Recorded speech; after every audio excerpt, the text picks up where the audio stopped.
Coming up next, we've got Jen Shaneberger, who's going to be speaking about something very serious, but just so you know, she's actually a source of great joy in town. She's worked at Review Magazine and also organizes now the Grand Rapids Film Fest, and just wants to change the world, man.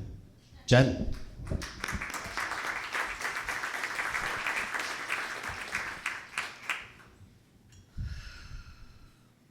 All right.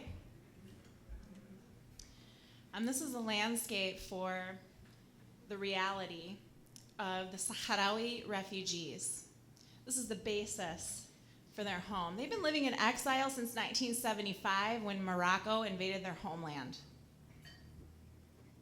For the Sahrawis and for us, reality is constructed. It's a blend of perception. What I think that I have experienced, what I think others have experienced, and then memory.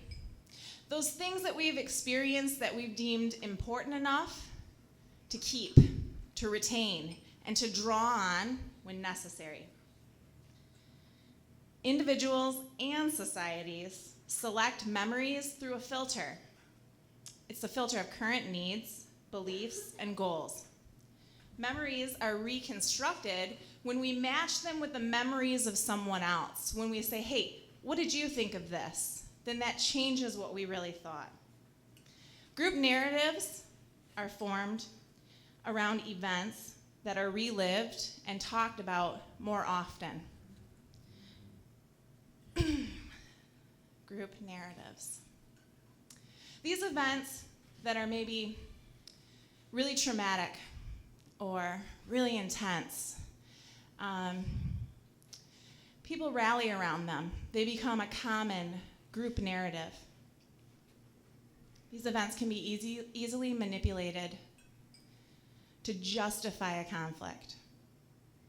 They become our chosen dramas, our chosen glories. We group together around them. The problem is we subjectively transmit. We omit facts, we fabricate, we exaggerate and embellish. We blame the enemy for our circumstances. Group identities form around national traumas, things that we've all experienced as traumatic. We become a group, we group together. If you deny my group identity, then I might adopt a victim mindset. Victimhood is an extreme or persistent sense of mortal vulnerability. Victims feel threatened and mistrustful. Fearing attacks, victims may act to prevent them, but they might do so in a way that could be experienced as a threat to the other. Generally, we've justified that with our narrative. It's okay that I was violent to the other. There has to be in a conflict the opposite narrative. Someone who believes something that's opposing your belief that you're fighting against.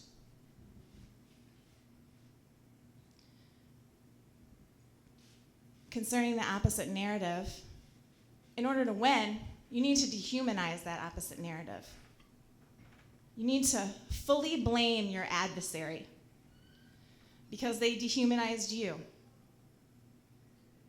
Information that's contradictory to your group narrative, generally you reject. You don't let it seep in. You don't listen. I'm right and you're wrong. Where do we go from here? How do you resolve that? In order to reconcile, the past must be acknowledged. Apologies must be made. Truth and justice must be offered.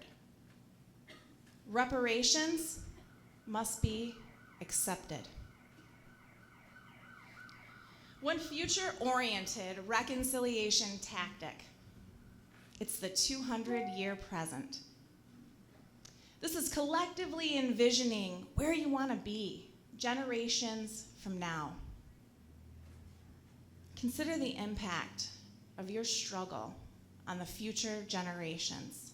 Consider the resources that you're spending on your struggle and how that will impact future generations. In order to implement this 200-year present, the narrative needs to be transformed.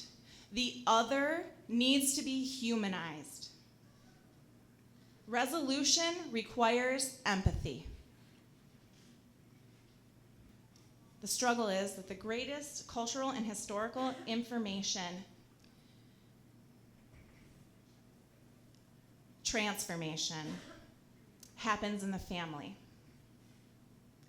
Sometimes your family has told you something to believe and you don't want to necessarily disagree because it means rejecting your loved ones.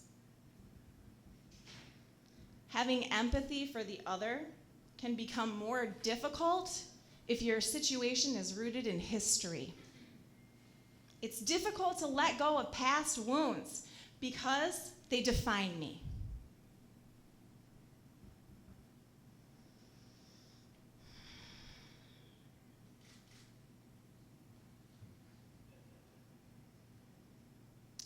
Humanizing the other. It's hard to feel empathy for the losses suffered on the other side. If we could recognize those losses, if we could understand those losses, then empathy could have space to grow.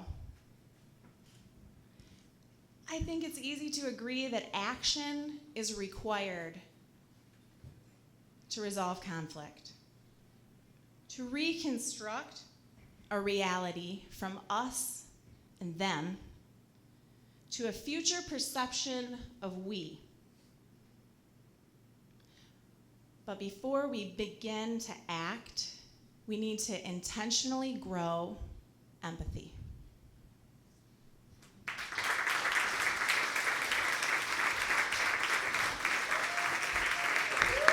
Thank you, Jen. I think empathy for the other is a really nice kind of connecting theme here tonight.